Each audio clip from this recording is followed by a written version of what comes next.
Come on, show the movie!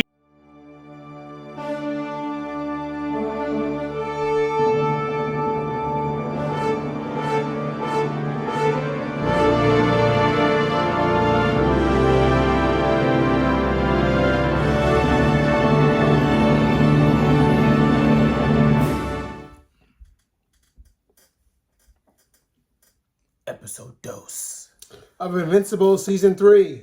I'm Tokyo. I'm Serge. And we're the Sinner. Maniacs. All right, let's get into it. All right, so again, this season's going in strong. Every episode so far has been great. Yeah, and what's it called? We forgot to say that because we just kind of just did like a It's recap. fine. We did like a recap, but so far I like where this is going. You know what I'm saying? Yeah. I mean, I know where it's going, but I won't tell them what happens. Yeah, and that's good. You know, for someone who's never read the comic books and stuff. But even if I did read the comic books, I still feel like from what Serge is saying, like they do different things. They do different things to differentiate itself from its source material. Yeah, first let's talk about Cecil's flashback, his whole origin. I love that. Woo! I absolutely love. To me, that shows again the progression of character arcs. How he ended up the way he was. Yeah. Because again, Cecil's one of those characters that you know is going to be complicated, but actually seeing it fleshed out and stuff, I thought he's very Morty Gray. Yeah, like it was. Well, actually, not even that. It was just like his arc is very similar to like Mark and him are basically two sides of the same coin, because Cecil was that guy that was earnest, right? Yeah, and all that type of stuff. I mean, he's definitely a liar, though. No, but the thing is that like his worldview changed when, you know what I'm saying, when Omni-Man came. Say it again? When Omni-Man came. Yeah, when Omni-Man came and everything, when a threat that he didn't, like, him and a lot of people... never experienced for. Yeah, they never experienced for, like, that changes that. So you start to see, you know what I'm saying, like, okay, like, oh shit, like, this is why he acts the way he acts. I mean, I really want him to take over that prison he was in like for 3 years. Oh yeah, that shit was gangster. Like my boy Cecil was running that shit. You know what I'm saying? I don't know how he beat that giant guy. Like that dude is the sumo wrestler or something. Yeah, he's a monster whisperer because he knows how to tame a beast for sure. Mm-hmm. You know, but my thing is like, again, it fleshed out Cecil. You already know he's a complicated dude. You know, we know he's trying to do the right thing, but he does it in such crazy ways. But you But they're effective though, because the Reaniman, they have proven effective even against Omni-Man. No, it's not even that. But you see where he's learned, like his behavior, like where he learned it from. There was a Cecil before him. You know what I'm saying? The black dude. You know what I'm saying? Who was basically he was I would say he's practically Nick Fury because he missed an eye. Yeah, he missed an eye. I'm like, well, damn, that's just super on the nose. I mean, Cecil's Nick Fury like too, but like this dude is super Nick Fury. You know what I'm saying? Because he's black for one. Well, at least I mean, there's a white version, but we all know but the cooler version is the black one. Of course, yeah. But this episode though, we saw Invincible versus the U.S. government basically. I mean, well, it's continuing that. Like you saw seeds of that in the first. I mean, you've seen seeds of that through all the seasons, but here the fallout is really. Oh yeah, he had to put that whole ear thing, which is a huge violation of trust and privacy. Yeah, like you know what I'm saying, like yeah, exactly. Like Cecil doing that shows you just that like, and you see Mark's frustration because it's just like, yeah, you want to have my help. But at the same time, you're also afraid of me. Yeah. But at the same time,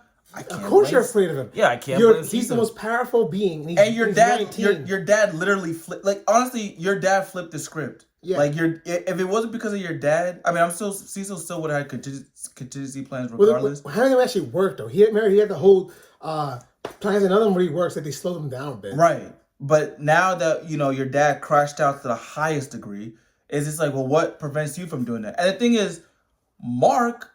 He knows that deep down, Cecil's right. He's got a point, yeah. He's got a point He's a hypocrite too. Because he doesn't want to kill, but you know what I'm saying? No, this isn't Marvel. This isn't DC. Sometimes you gotta kill to stop the. No, but you could tell he doesn't. But he doesn't want to. Like in season 2, he felt horrible killing Anstem Levy. You know what I'm saying? That time traveling. And he's trying to do it again. Basically a black version of Brainiac who time travels, but like. Yeah, he like when Mark kills, like he's trying so hard not to be his dad.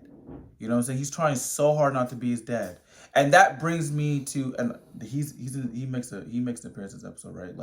Like as a superhero. Yeah, when he first came around. Yeah. Kid Army Man, right? No, that's Oliver.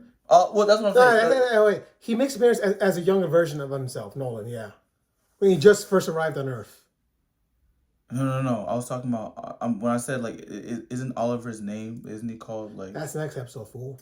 Oh, my bad. Oops. But I mean, you know. Okay. Well. Forget what I just said. Yeah, but yeah, But deep down, Mark knows that Cecil is right because he doesn't want to kill, but you could tell that in certain situations he forces his hand, right? But at the same time, he knows that, or he feels as if like if he does that, because of his heritage, he'll start getting desensitized to it, and that's the fear. And he knows that Cecil is basically waiting for him to crack. Yeah, but you know what I'm saying? I mean, he doesn't want him to crack, but he feels like, okay, there's any minute now with all the shit that he's put through. But I also say fuck Cecil because Mark wants to live a normal life, and you keep bringing him into these superhero missions anyway. So of course it's gonna have a toll on his head. Yeah, Mark's still only 19. The last couple stories have only been like what? 6 months, 9 months. Yes. Of his life. Yeah, you know what I'm saying. Yeah, he's an adult legally, but like at the same time, he's 19. Yeah, he's only 2 years removed from high school. You know what I'm saying? Like not even. He dropped out his first year. Yeah, exactly. College, he didn't even finish his first year of college. So technically, you know what I'm saying, he's still just a high school graduate. Exactly. So he's still trying to navigate as a man. A very young man. Yeah, and then what happens? They fight the Reaniman. He goes to Guardians HQ, and they have a whole fight with Cecil. It was a whole thing, Yeah. Again, here's the thing too. When he destroys all the Reaniman, it's the exact same scene from season 1 where Iron Man just kills the Guardians of the Galaxy. Yeah. You know what I'm saying? Those blood everywhere. It's on the ground. Those again, like the moral compass of both of them. You see both points. Yeah. Like I mean, of course I'm gonna be more on Mark's side because you know what I'm saying, he's the main character. Yeah, he's a main character. Well, not even just the main character, like he's an earnest, he wants to do right. But at the same Cecil's time, not wrong because he proved his point. The Reaniman saved his life, saved the lives of all the superheroes. The Darkwing did too. They not only did they save his life, but at the same time it's just like, again, those are contingency plans because again, he's picking the worst people to use that. When he went into that room, right, that white room and stuff, Mark was like, "What's this room for?" And Cecil told him, "Man, this is to protect me from you." You didn't have to say it. You didn't have to bring him to the room. Just say, "I don't want to talk about it. We'll talk about it later once everything's cleared up." Yeah, but you know what I'm saying. Cecil was like, "Hey, man, like I like these. You know that like you are a you could be a ticking time bomb, and with all the shit that you've been through, what's the reason not to snap? Yeah, and then when he threatens Mark himself too, but yeah. Yeah, but Cecil does put. I feel like that's what I'm saying. I feel like even though Cecil would be like any day now, he definitely does push that line. Whereas it's like I feel like you're gonna make the dude snap. Yeah, but also he forgets too. Fine, threaten me, but I'll threaten you right back. Even harder too, because I can literally snap you like a twig. Cecil's biggest problem is that he just views everybody as just like they're like the exact weapons. Thank you. Yeah, weapons is the perfect. He views everybody as assets, not as people. You know what I'm saying? And I think his backstory really you see how he progresses. Yeah, how he progresses from damn. You know what I'm saying? I see people as people to all right. These guys are just like when Omni-Man came, he said, "Fuck all that. You guys are weapons." Let's see how we can use these guys. You guys are meant to be used. You know what I'm saying? And controlled. That's the big thing, control. I mean, let's talk about though the Guardians Globe breaking up. Oh my God, man, the Immortal was such a dick the whole time. I mean, like, look, Immortal, he's one of those guys that like, cause he's one of them old guys. Like, I mean, I've seen a lot of shit, so I don't have to explain. No, even the old guys, he ain't cleaning up the mess that Mark made. He drops them off on the ground instead of hand them like a real leader does. He just drops and says pick up and clean up. Yeah, because Immortal at least gives the mops to them in hand. Immortal's thing is I've seen so much shit, so let's just like my patient level is like he forgets that everybody, and I mean everybody in that world I've seen stuff. Not that they haven't seen that they've seen stuff, but they're on a way different timeline than he is. He's been through several timelines, so his tolerance for people, or whatever, like, cause he's seen so much shit. Like and I do think they probably allude to the fact that he has PTSD from a lot of shit. So his patience runs really thin. Yeah. I guess it's not right, but at the same time, yeah, that's why him and Kate are kind of like match made in heaven for that stuff. Because they think, oh, they've suffered the worst. Only they can understand pain. Yes, absolutely. Yeah, because they make a good point. Ray, Rex, Robot, Rudy, they only have one life each. They can't come back if they're killed. Yeah. Well, I mean, with Rudy, like, he physically he's in the field now. Yeah, physically, yeah, but I mean, he could just put his brain in, the yeah, but no, if his head's broken, if his brain's destroyed, he can't come back from that. Yeah, that's true. Yeah, the thing we have to. Oh, sure, only they can suffer. Only they can make the ultimate sacrifice. It's a huge superiority complex, and that's why he hated Iron Man so much. Iron Man showed Immortal, you ain't shit to me. I think because the average military Immortal is nothing. He's just a pain in the ass, and he's just done away with, no problem. My thing is, because I always thought Immortal, like, look, he's powerful. One of the most powerful beings on the universe. No, it's not has nothing to do with his power levels. But I thought I always felt like he always, like, I don't know. Well, actually, you know what? Because they don't really say, but my theory is that I always feel like he never really trusted Omni-Man.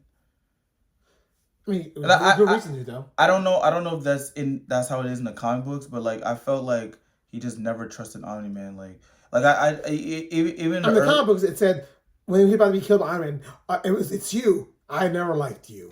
Yeah, like so I always felt like he always felt like, you know what I'm saying, like the way they don't really say it, they don't really outright say it, whatever, but and of course, yes, I know he's gonna have a lot more vitriol to Mark because his dad was a murdering psychopath, but something tells me that, like, he always, like, because Immortal, he's not a people person at all. I mean, he's hundreds of years old. He probably sees everyone as children. That's what I'm saying. So yeah, when you treat them as children that you don't even like being around. No one's going to want to be around you except Kate. That too, but also just, like, he's not a people person, so it's very hard to get inside his world. So he's already paranoid of people. I already felt like, because Omni-Man is a person who's just as powerful as him, I always felt like you said, he was intimidated by him, and he was just like, I don't really know about this dude.